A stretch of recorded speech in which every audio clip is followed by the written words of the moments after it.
సర్పంచులు మారి ఉండొచ్చు, ఎంతోమంది పంచాయతీలు చేర్చి ఉండొచ్చు.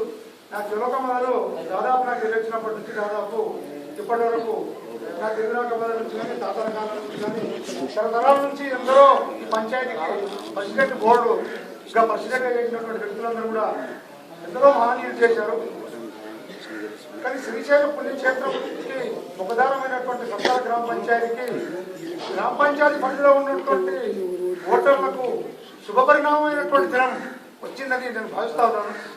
ఎందుకంటే ఎందరో ఉన్నా సరైనటువంటి న్యాయం ఈ ప్రాంతాన్ని ఈ గ్రామానికి జరగలేదు. నిస్వార్థంగా సేవ చేసినటువంటి నాయకులు ఎవరు కూడా ముందుకు రాలేకపోయారు.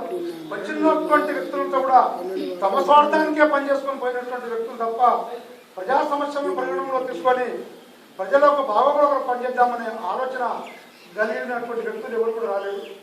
గతంలో డాక్టర్ బసవయ్య గారు ఫ్యామిలీ ఈ గ్రామానికి చుట్టుపక్కల ఉన్నటువంటి గిరిజన గ్రామాలకు ఎంతో అన్యూన్యమైనటువంటి సేవలు అందించారు. ఆ సేవ పొందినటువంటి వ్యక్తులంతా కూడా ఈరోజు అతని కుమారుడికి ఓటేసి రుణం తీసుకున్నటువంటి అవకాశం కలిగింది.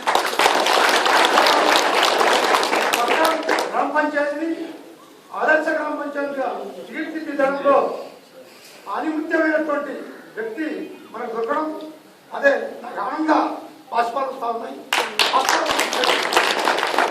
వైఎస్ రాజశేఖర రెడ్డి ప్రవేశపెట్టినటువంటి పథకాల గురించి మనం చెప్తే ఇవాళ మనం ఏం చెప్పాల్సిన పని లేదు. ఆరోగ్యశ్రీ కానీ, పావలా వంటి రుణాలు కానీ, పశుక్రాంతి కానీ, రాజీవ్ గుణకల్పాలు కానీ ఇవాళ ఈ రకంగా చెప్పుకుంటూ పోతే వందలాది సంక్షేమ పథకాలను కూడా రాజశేఖర రెడ్డి